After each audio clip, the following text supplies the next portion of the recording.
And welcome in everybody to the Landry Football Podcast for this Thursday, November 19th.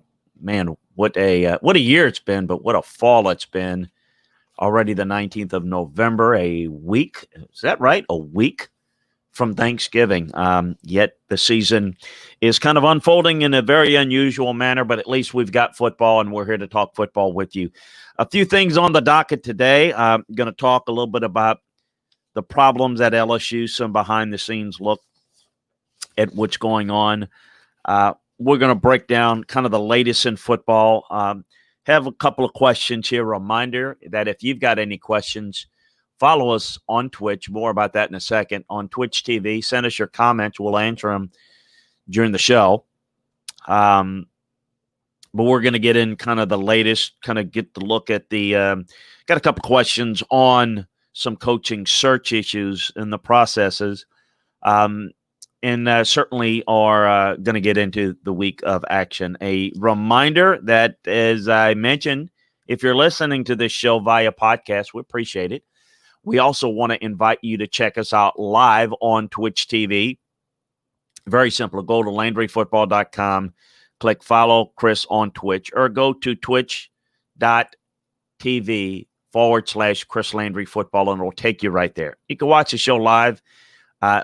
Hit the follow button. It's the little heart at the bottom right of the screen that will automatically send you a message every time we are on live and give you a link to the show. And secondly, you can chat with us on Twitch. Say hi, anything, and we will give you a shout out back. As a subscriber to Chris Landry Football, you are going to receive commercial-free experience on our show on Twitch, which means you won't miss a minute. As subscribers, you are the Chris Landry Football Insiders, and we will lean on you to cheer, have fun, and, of course, participate in the chat room. You are part of the Chris Landry Show team. And happy, I just got to mention this. I'm going to get to your comments in a second, but shout out to good friend Brett St. Germain. Good morning to you, Brett. Long time no speak. Think about you often. Hope the golf game is going well. Inside joke there. So we appreciate everybody joining us. If you like to, you can cheer us on a few bits. You can see the show below on the screen. And again, if you've got to be subscribed on Twitch, but you can do that very simply. Also, a reminder that this show is brought to you by the great folks at American Betting Experts over at LandryFootball.com, one of the largest licensed sports and casino vendors in the United States. We've teamed together to provide you the best gaming offers to all the Landry Football followers and podcast listeners. Very simple. Go to the website, LandryFootball.com. Click on the ad located on the upper right side of the page and pick among the gaming sites legal in your states. BetMGM, DraftKings, FanDuel, PointsBet. Sign up and instantly receive an account deposit match or risk-free bet from $100 to $1,000. It's that easy. Go to LandryFootball.com, click on the ad located in the upper right side of the page, and get in on the action with a special offer from American Betting Experts. Also, great holiday gift for those of you, particularly those of you ladies that maybe want to get something for your guy. Go to Manscaped, the best below-the-waist grooming, precision engineering tools, redesigned electric trimmer, the Manscaped. Third-generation trimmer featuring a cutting-edge ceramic blade to reduce accidents, providing advanced skin-safe technology, battery that will last up to 90 minutes, waterproof technology, LED light. Get 20% off plus free shipping with the code Landry20. That's all caps LANDRY20 and they would thank you. And got another offer we're going to tell you about in a little bit. Also want to always say that we are really proud to be a part of the Radio Influence team as they're bringing you this podcast. We've got a special offer that we're going to get to from Football TV, which is really fun. And if you're not familiar with it, check in on that. You're going to absolutely love it. So we've got a couple of things, a few questions. Again, you can send us questions. You can send them via email contact Chris at LandryFootball.com. But you can also send us a comment, particularly if you're on Twitch. You can go to the chat room. You can do it live while we're on the air, and we will certainly address it. Got a question. I'll get to this off the top. But it's a question regarding coaching searches in general and the use of search firms and what have you. And is that what I do? And no, it's a little different. And search firms are used today mainly to provide a lot of background information. And I think the more you have situations that take place off the field, some potential character issues, embarrassing situations that you really want to know about before you go deep in down the path with a candidate. This is what these search firms specialize in. They make sure that there's nothing there that you need to know about, or if it's something you need to know about, that they will make sure that you have that. And I think it's an important part. It also is a way to create a contact vehicle without you having to do it. You can do it with an agent. The company can do it. They can do a lot of vetting. That's mainly what they do. What I do is a little different. I don't do all of that. I'm not a private investigator. Don't know how to do that. And that's for those people. What I do is just evaluate and assist in football evaluations on coaches, answer questions, give recommendations, give ideas, seek a fit, if you want to call it a matchmaker. But in the end, I always tell the folks at the school, look, it's your marriage. You've got to make the decision. It may seem like a good fit to me. And from a football standpoint, this is what I think is best for you, but you got to be comfortable with it. And there are other things that go into it, maybe sometimes too much, that sends certain administrators off the scent of a candidate or, quite frankly, just down the wrong path. So when I'm talking about evaluating a player, I talk about the critical factors of what makes up the player and why it's transferable to a team, why it's a good fit, but and is it the best fit? And that's the thing about in doing the draft work that I do. A lot of times they're really good, a number of good options, players. But with only one pick, what is the best pick? You can be a really good player, but is it, and I've often said this, love the player, hate the pick, because I think there are other options. And I think that is the case oftentimes when you're talking about a candidate, a coaching candidate.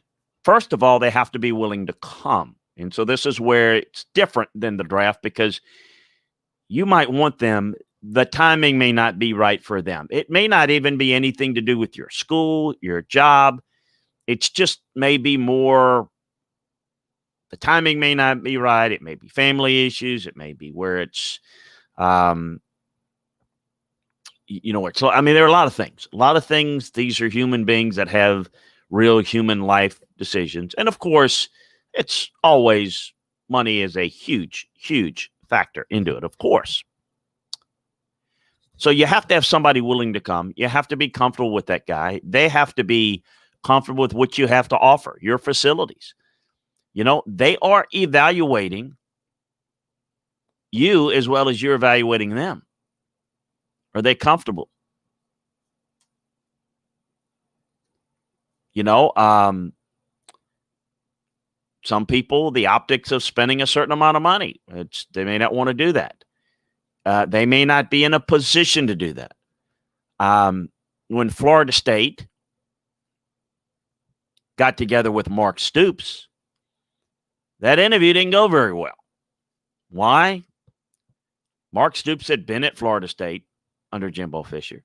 He was well aware of what Florida State had become, which great program historically under Bobby Bowden, not historically since Bobby Bowden, I should say. And the facilities had regressed, or, had not upgraded to the level of others. And so he was basically saying, look, I got better facilities at Kentucky. And if you're not able to commit to it, well, it's not that I think that they don't want to do it. They've been unable and have done a poor job of raising funds at Florida State to get certain things done. Oh, it's getting better. They've addressed that. No, they're trying to address it. It's behind times. So when now the interview didn't go well, Florida State wasn't interested. Yeah, because pretty obvious that Mark Stoops kind of told him what he thought.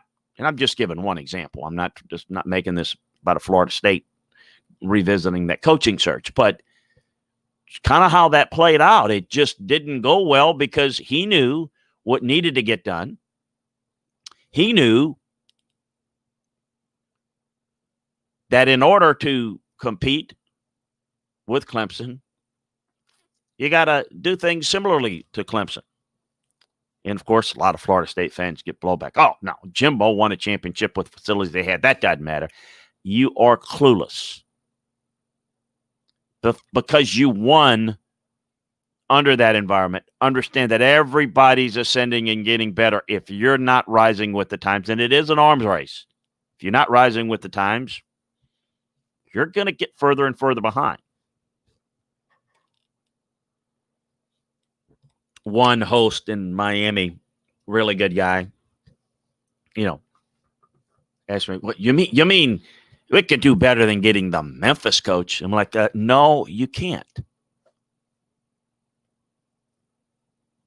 No, it's that job regressed to the point where you're having to look and having to sell this, that this is what we're going to build. And it's a good job. It's just not as good as it should be. That's an example. I look when I've gone into history, and we're going to talk about LSU in the current environment, but back when LSU, and God rest his soul, good friend Joe Dean was the athletic director, in a time where they were more concerned about saving money than making money. They weren't very creative on how to make money. And this is a different era. When Nick Saban got $1.2 million to coach LSU, it was a gas. It was the most that's ever been paid for a coach, and it doesn't seem long ago. And yet we're looking at it 20 years. Could it be 20 years? Yes. But at that time, one of the things that Nick asked me over and over again was, why don't they win consistently? Why are they currently firing coaches? And the hard conversations we had was because, quite frankly, they weren't able to go out and get the best guys because they weren't willing to spend the money. We are LSU. The offices are in the stadium, and 3 coaches end on office, and the paneling is falling down. Yeah, you wouldn't believe it. It's okay. It's not inconvenient for us, but it's a bad look when you take recruits into your facility and they've come off a visit to somewhere else that looks like a Taj Mahal, and you look like your Division II program. You can't live on, well, we did it that way in the past. That's the way you did it in the past. It doesn't work that way now when everybody else looks different. It says that team is committed, that program's committed to win. This one, not so much. That's what it says to recruits. So one of the things you have to do is address that. And I think that sometimes when you're in a coaching search, you have to understand where you are, where you want to be, and it kind of limits maybe who you can go after. And it may not be as good of a job as you think it is. Everyone always thinks their school's job is better than it truly is. Of course, everybody thinks their daughter is the prettiest and their son's the best baseball player, football player, whatever, that their wife is the prettiest. It should be. that's the way it should be. You should see it that way. You should feel that way from the heart. But when you're looking at it objectively and it doesn't quite, not everybody's looking at it from your purview. So you've got to look at it. So I always try to politely try to say, look, I think this is what this candidate might be looking for. And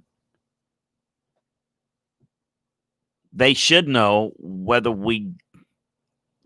that fits them or not, but sometimes they have a different view. So what really it comes down to is trying to figure out who you are and what you want and what's the good fit for you. You hear a lot about fit. What's fit? Well, I think it does matter. Fits the culture and all those things. But one of the things that annoys me to no end, well, this guy's from here and this guy's from over there and this is that. Build a winning football program, and a guy can be from, Yemen. I don't care where he's from, what he looks like, if you can produce a winner. I heard that a lot. I tried to get LSU to hire Nick Saban back when they hired Jerry DiNardo. I was a Big Ten guy from the Midwest, never coached in the SEC. All those things that doesn't matter. What matters is the skill set to be a head coach. And, of course, the next time they ended up in a search after DiNardo, then it was getting Nick to consider the job and selling him on the job. And I've told that story, how it really took Coach Orangebarger to help me and others to convince Nick that the job was even that good. But Nick went in with a legal pad and interviewed Mark Emmert. And one of the things we talked about, Nick and I did, and he did with others, is what's really missing at LSU. You need to get a new academic center. You need to get a new housing center. Broussard Hall was a dilapidated mess. You need to get a football operation. So he went in. Those were the three top things on his list. And Emmert said, done, done, and done. I promise you that. Well, he sold it. Now, Nick didn't stay long enough to move into the football operations center, but he saw it get work. And to the benefit of LSU, the program is elite. That reminds me a little bit of where kind of Florida State is now, and has kind of been on the last coaching hire, is that they're behind the times. They've got to catch up, and that's going to require a lot of money. So you have to understand, if you are not in a position, the economy's not right, your booster base is not right, whatever. You can't tell somebody spend more money if they don't have it. But if you don't have it and others do, this is what you are fighting against. Here's the other misnomer. Oh, I can't believe it. Why would Jimbo Fisher leave Florida State to go to A&M's never won anything? Money, facilities, money. I don't care whether they've ever won there. I'm going to go there and be the first to do it, is what they think. And I'm going to have a lot better chance to do it consistently over there because got more resources. Oh, the path is much more difficult there, but I don't have any obstacles. I can just coach and do the best that I can. And whatever that is, I got all the resources that I need. If I stay here, the path may be easier, but I'm fighting tooth and nail to get anything that I need. That's that's part of it. So I'm kind of going off on a tangent, but the whole point is these are part of the things that are underlying, that coaches study behind the scenes and have tough questions. And you get these type of conversations that they don't get contentious, but they get a little bit behind the scenes. Well, I don't know about that program. I don't know that that's the best fit. And this is why a lot of traditionally great programs with names are not as good at jobs as they used to be, because you have a lot of other programs through television money, not in today's current environment where the money is down and everything, but in a normal environment where somebody can go pay for a staff. You can build a program out of not a whole lot of tradition that you couldn't do in the past. If you can sell it, you can get people behind it, you have boosters that become involved. Look, Oregon, before Phil Knight started to make his fortune, really was not much of a factor at all. Now they're a financial factor. Just a lot of things that you do today, a lot of bells and whistles that we can certainly change the shape. But that's a long-winded and maybe a little bit off on a tangent answer to there's a lot of things that go on in those conversations. And some of it, I try not to get into the politics and try not to get into the, well, let me just tell you what so-and-so might be thinking or whatever. What are you hearing? What do you think? What are our chances on this guy? I try to point them in the right direction and let them find out. But the football, I've gone over the critical factors of evaluating coaches, and the important thing is to be able to put in position what it takes to be successful as a program. And I always tell coaches, go in with your book, your game plan, and now it's PowerPoint presentations of how you're going to build it. And go in with the idea of an understanding of the program. And it's one of the things I do. Tell me about, this program and that program.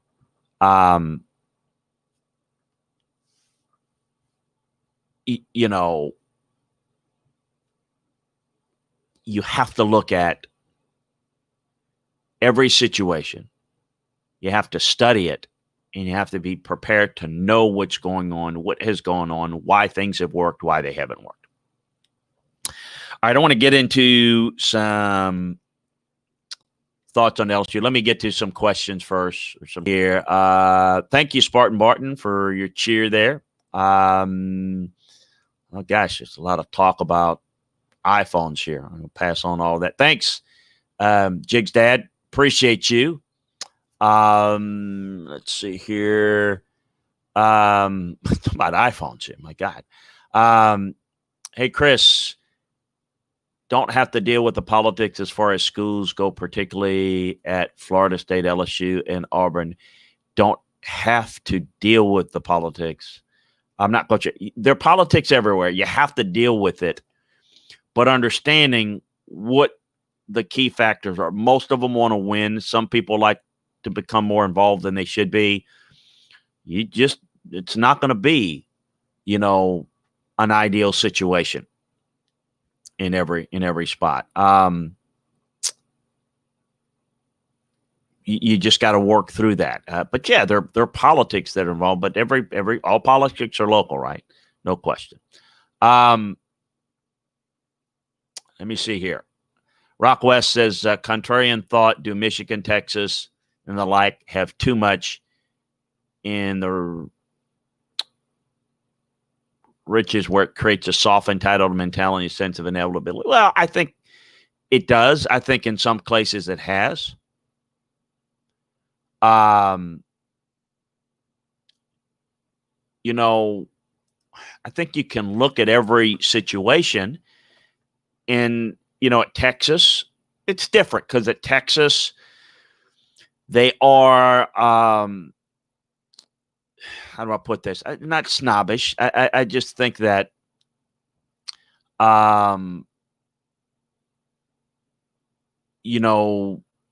thinking about how we want to be like Cal Berkeley, yet also be a national power. And there's a lot of people that write a lot of big checks and want to be stroked. But there's a lot of different ideas and ways that I think they feel it should be done. So it's difficult to navigate through a lot of folks, and it's difficult to control. And they haven't been really good at controlling it from the top, from president, athletic director. Michigan has a unique view of who they are, what they should be. They've got an old tradition. They've had success. The Harbaugh situation has been a real surprise to me. I would have never thought I could have seen the case of the possibility of him not having great success, not winning a championship. But to see a program collapse under Jim Harbaugh, I did not see that coming. That is as the biggest surprise to me as I've seen in 35, 40 years. It just shocking to me. Want to get into the LSU situation, but I want to tell you about something that you need to be aware of. I know a lot of you are sick of cable. That's why we're switching, many of us, to football TV for live sports, news, primetime TV without the complicated contract. Do you love watching TV? Of course, we all do. Love watching the games and other things that you like, but you hate your cable company. Finally, time to cut the cord with football TV, and you can pay less money for more channels.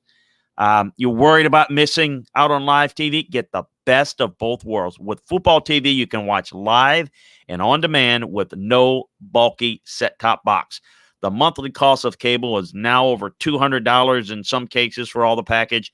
Football TV is $65 a month to watch the same channels, and you don't pay for DVR or an installation.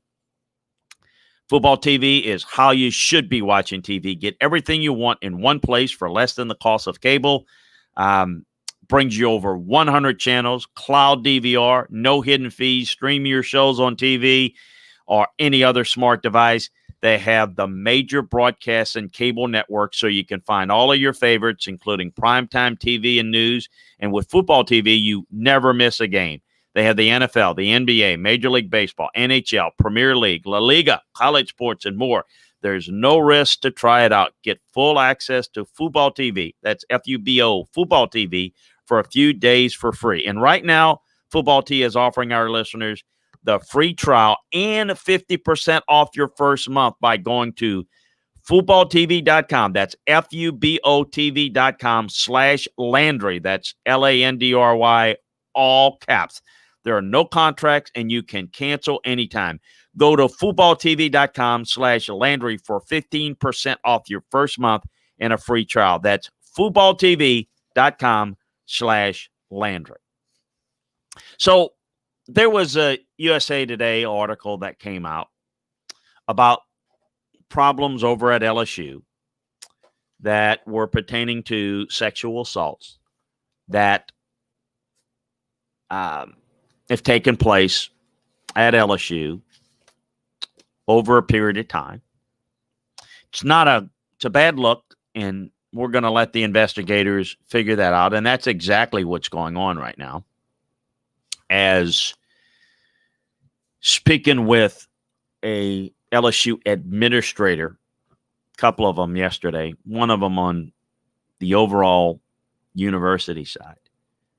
The biggest thing that I learned in that conversation was the Greek organizations, which when I was in college, I was a student assistant coach. So I was a walk-on and then a student assistant coach. And then wasn't involved in the Greek life and never was. A lot of people are. But apparently there's a lot of issues, and they're maybe on the verge of locking the doors on Greek life on campus at LSU. It was so bad, and a lot of that has come out into this. Now, that has not been talked about as much because you talk about the things that are really newsy, and that is the football program, the athletic department.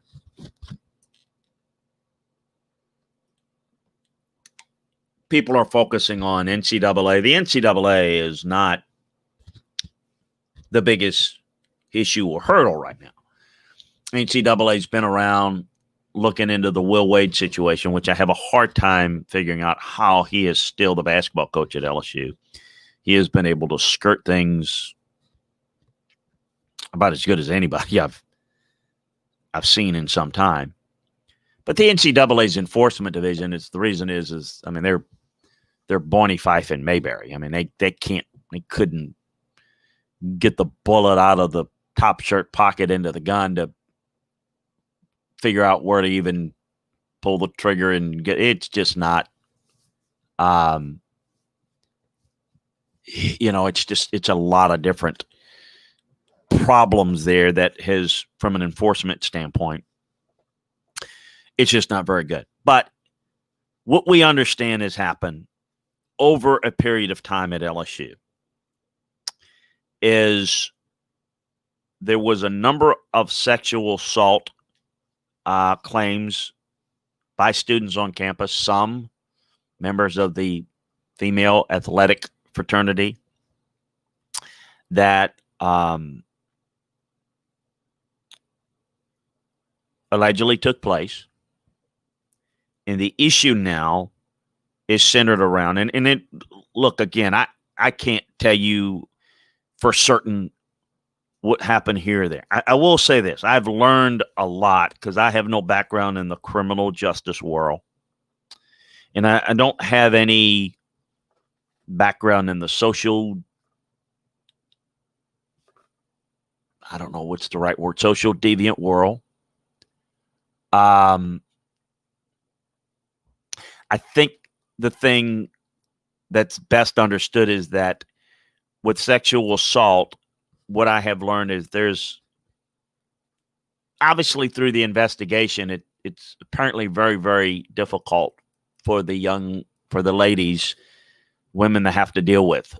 They get questioned almost as they're put on trial.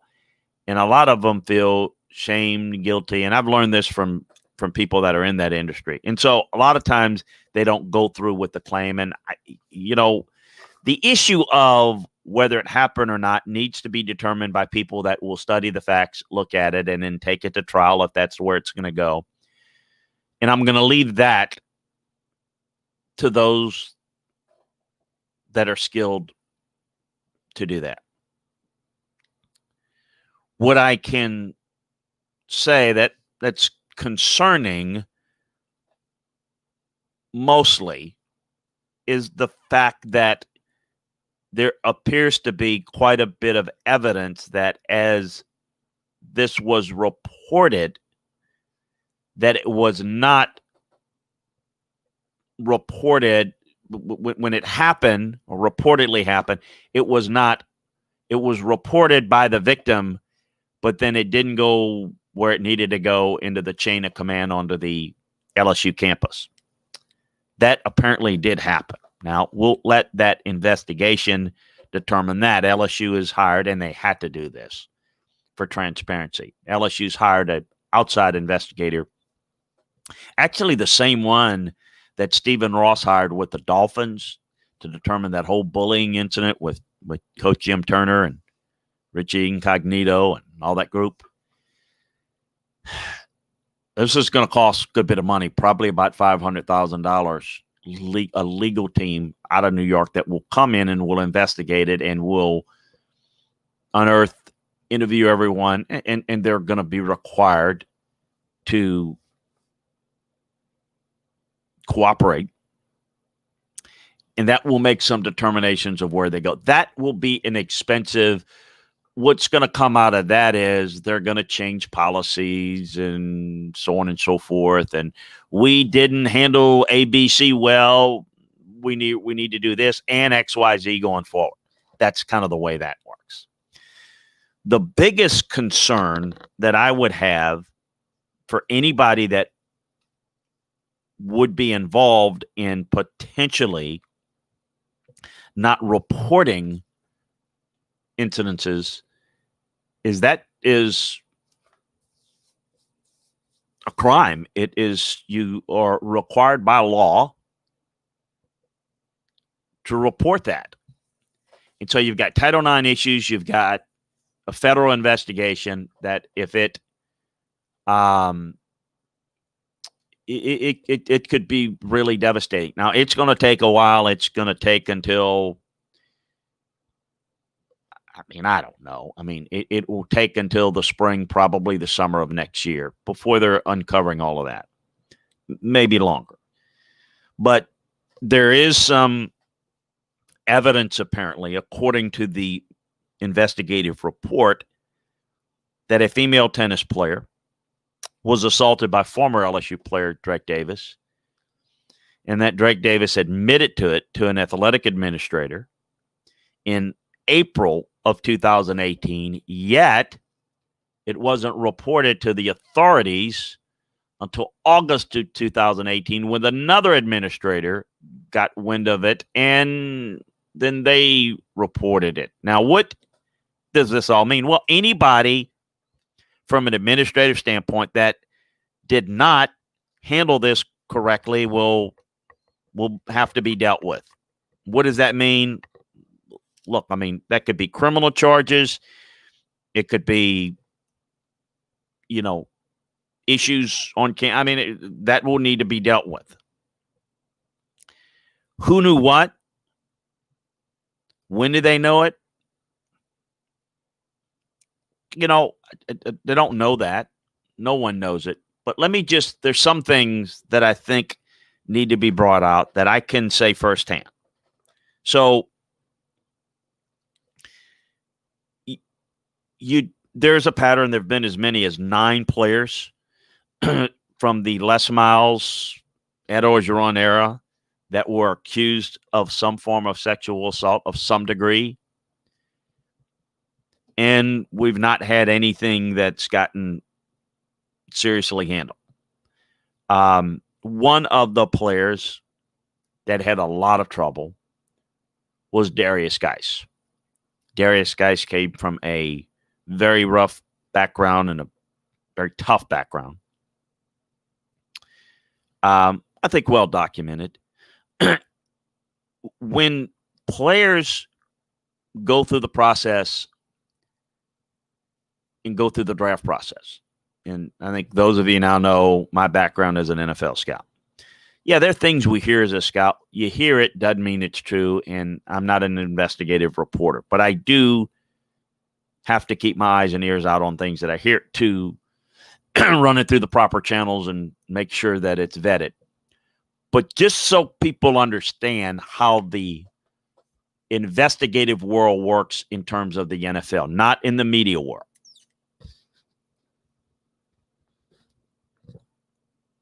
NFL personnel, we all do in the league. There's retired FBI folks that have access to information. You don't need to be arrested. You don't even need to be picked up. You don't need to have anything on the record for these people to find out things that have happened. So one thing I can say is that when Darius Geis, I'm going to use as an example, came out, I can remember there is a lot of stuff that was on that report. How much of it's true, and I don't know. This is information. There's a lot of smoke there. If there's one thing I can say for certain is one of the things we do is when that stuff comes out, we address it with certain members, the head coach, position coach, coordinators, other people inside the administration. If they don't know about it, if they're completely blindsided, they know after we talk with them that, hey, this is what our investigation from the league security office has on Darius Geis. Can you add anything to that? So there's no way beyond that point they can say, well, I knew nothing about it. Now, they may not know anything about the detail. They may not know whether this happened or did not happen, but at least they know about the rumor. Now, let's not be naive.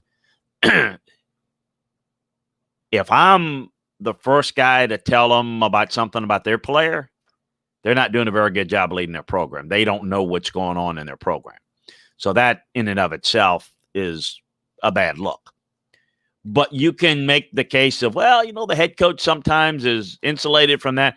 They're not insulated once we address it with them. And it was addressed. And I can remember distinctly, and it goes to show you how local media is so often clueless and then just gullible beyond belief. I can remember one sports writer writing, because Darius Geis did drop in the draft.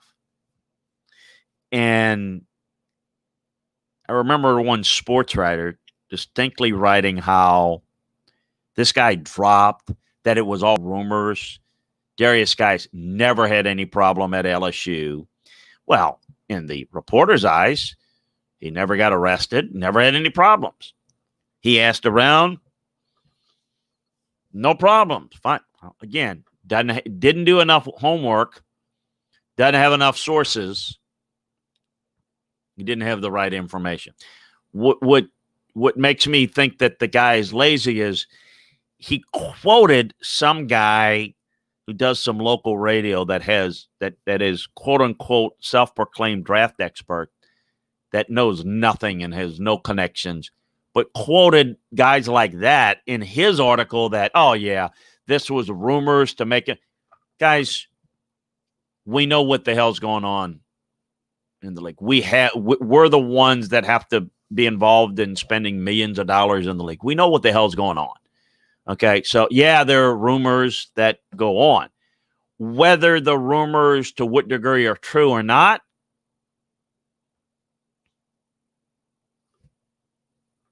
got to figure that out.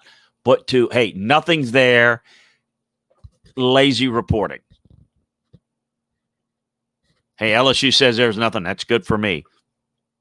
That happens in a lot of local college towns. Now, the same reporter who, does some work and his work appears in USA Today wasn't a part of this USA Today article, but it's ironic. This guy's not questioning, well, LSU didn't do it. Well, he's right. LSU didn't handle things correctly. You also didn't do your homework on knowing what the hell was going on. And there's some people you could have asked that could have prevented you from making you look like a fool. And I guess my whole point is there's a lot of culpability here. And it's not up to the media and reporters to break this. This is about LSU and what they did do, what they didn't do. It's going to come down in a way that you hope that they learn what to do better. But it's so cosmetic to say we're going to make this policy change and that policy change. The bottom line is you had a lot of situations on campus under Les Miles, and Les Miles should be invested by the feds because he was the head coach here for a lot of this. Ed Orgeron, people will make the excuse, and they did, and it's funny because after the national championship year, this stuff came out before the start of the season. All the excuses for Ed. Oh, he wasn't the head coach at the time. Ed Orgeron was an assistant coach and recruiting coordinator, and Derek Geis spent time in Ed Orgeron's house, living there for a period. He was a mentor to Darius Geis. He knew what was going on. And again, if he didn't know all the details and he knew only the good stuff, and maybe he was blinded because he just believed in the kid, he knew that the rumors were there, because I was one of them that was in those meetings with him, to question, hey, what is this? Can you shed any light on this? So the whole plausible deniability does not apply here. What you choose to know, what you choose to avoid is something you're going to have to deal with. There's less pushback on it now, I think, because there's more detailed evidence. And also the football season is not going as good, and I think people are not as happy with Ed Orgeron, and there's a lot of wonder of what's going to happen. I think as usual, what will happen, the investigation, the federal investigation, I don't know. I don't know what happened. I don't know what didn't happen. I don't know what policies were followed or not followed. Feds will be able to get answers that no one else can do. We're going to have a new attorney general soon. We're living in a Me Too movement, civil rights, bigger issues now.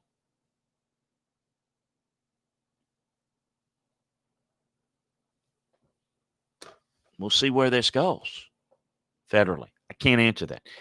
from a university standpoint, they'll spend a lot of money getting this investigation done, and they'll change policies. Maybe some people will lose their job. Maybe some people will push that. I don't know. We'll see. And then the NCAA will come in on top of that, because the NCAA can't unearth all these facts and details because they don't have subpoena power. But they can take in all of this information, the federal investigation, the report that's going to be independently done is going to be open to the public. Anyone can see it. Therefore, they're going to be able to go in, and if there's lack of institutional control, the NCAA can do what they think is necessary.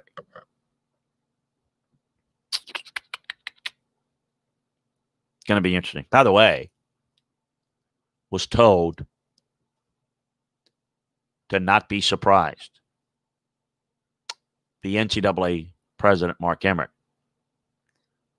would be very interested in coming back to LSU as the system's president.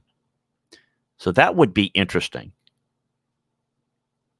Of course, Mark was the chancellor at LSU. The LSU system works that there is a chancellor of the Baton Rouge campus.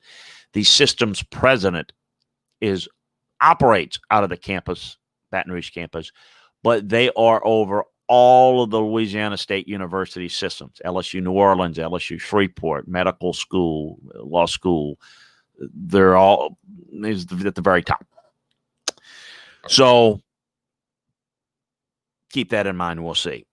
So I have deep concerns, obviously, with ties to the program in the past. Very concerning. And we shall see how it plays out and what goes on. There's going to be a day of reckoning where everyone is going to have to answer what they knew. What did they know? When did they know it? And we'll see where it goes. Look, the whole, well, this guy kicked this guy off for this or that. There's one thing I can say that I do think under Les Miles and under Ed Orgeron, there's not been what I would call the most regimented, disciplined type program. When you have a easygoing, fun-loving, emphasis on recruiting, do what you want, have fun, you tend to have more problems. The only issue is, can you contain it? Can you keep it from getting out to where it can cause you problems? That's been the motive. That's been the modus operandi. And so what happened is one thing. What can be uncovered is another. But when the concern would be, I'd have no concern if I were LSU about the NCAA finding out anything. The concern is the feds are coming in, and if you did something illegal, they're coming down, and they're going to bust open the door, and they're going to find everything in every nook and cranny of the house, in every closet, and under every floorboard. Not many people would want to have that type of scrutiny. And the NCAA is basically camped out on campus due to the Will Wade situation. That doesn't help you, because there are things that you learn along the way. Remember, when they found all the dogfighting in Michael Vick's house, they had no clue there was dogfighting. Marcus Vick, Michael's brother, was believed by investigative authorities to have a drug ring on. Well, there was some drugs, but it wasn't as big as they thought, and they stumbled upon all this property, all these dogfighting stuff. And that's how you uncover things in the process, and those that do that, we'll see how it happens. So what does it mean for the football? I don't expect. Now, I will say this, that if you can prove that you knew something, getting fired with causes, something can happen to a coach. But that usually leads to lawsuits and proving that, and usually leads to buyout. I don't think this is going to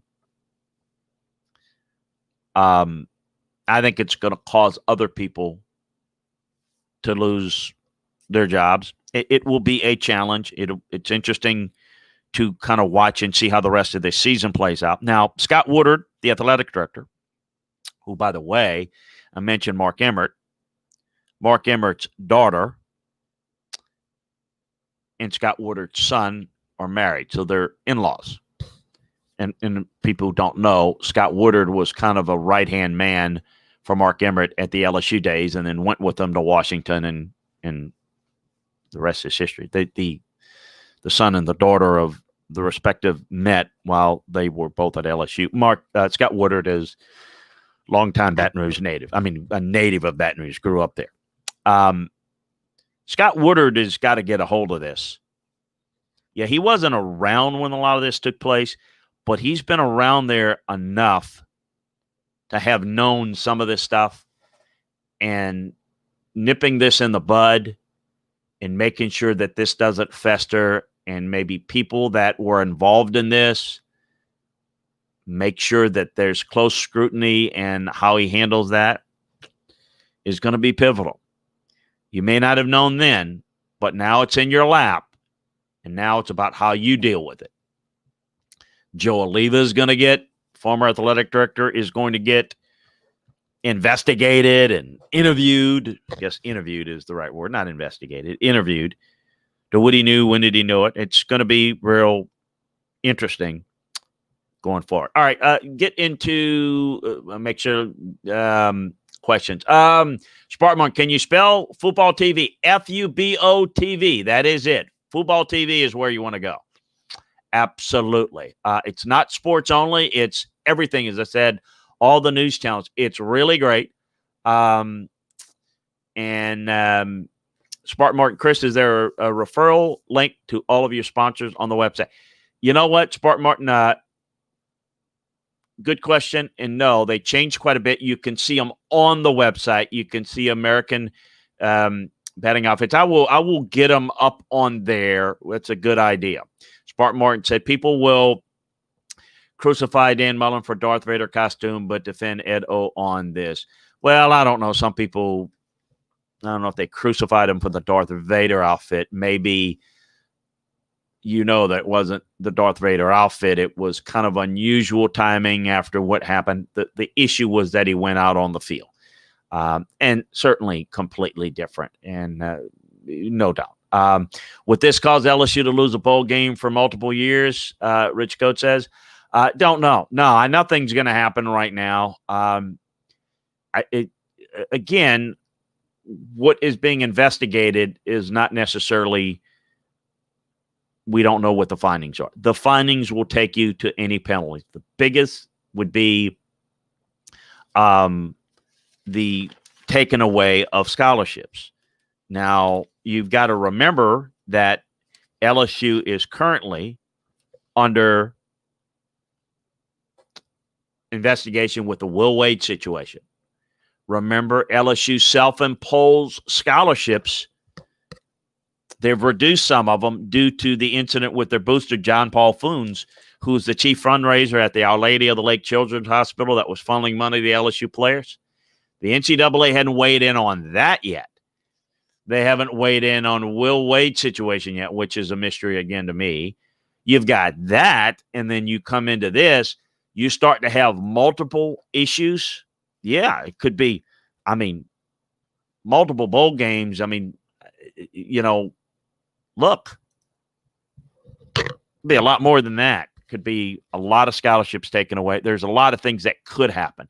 Let's see what the investigation unfolds. I don't know what happened. I know what's been investigatively reported, and apparently, from what I understand, on LSU's campus, that yes, there were incidents that took place.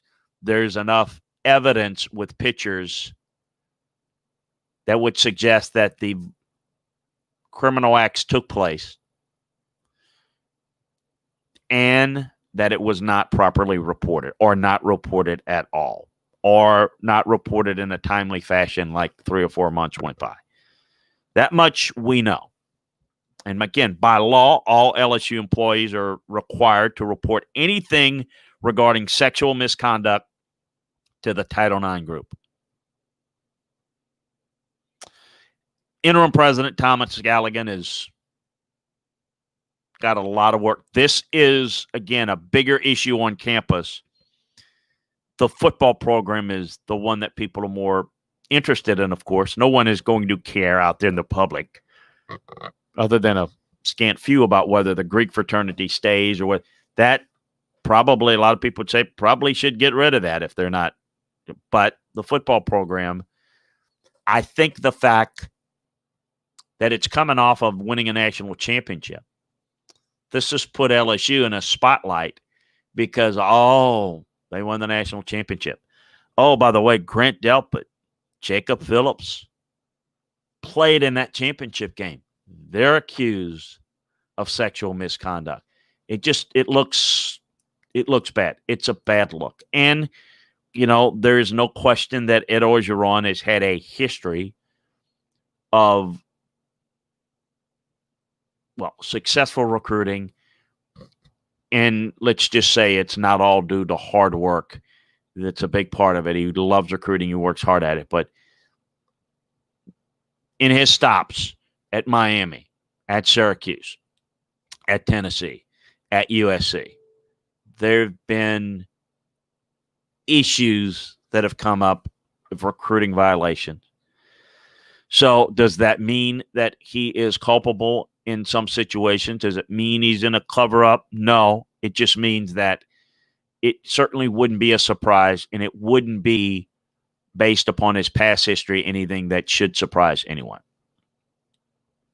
Spartan Martin mentioned something, and I think that the reckless nature of a fun program is what Urban Meyer reference was. Yeah. Look, there was a lot of fun, a lot of things going on at Florida, but boy, there was some bad characters that were brought in. Aaron Hernandez was just one of them. But there's no question that he enabled Aaron Hernandez, and that turned out like really tragic. That was a big issue. We know issues taking place at Baylor.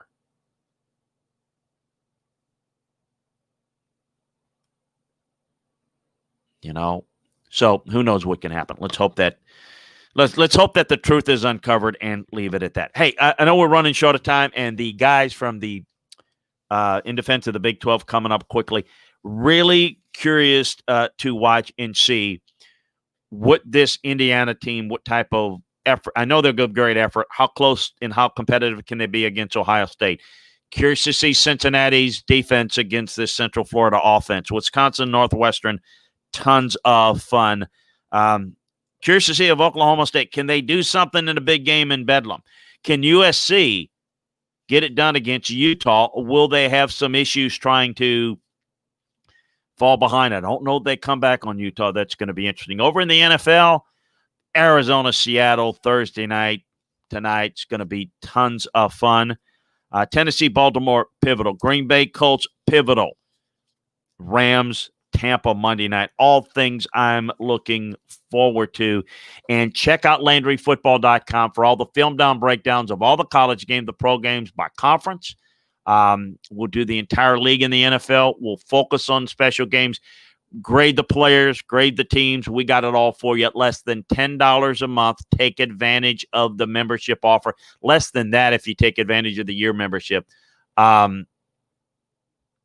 Absolutely check it out today. It's like having your own football department, your own scouting and coaching department for less than a magazine subscription. I see you out there, Jig's dad. Yeah, Paul Pasqualoni rescued Edo at the Cuse when he was down.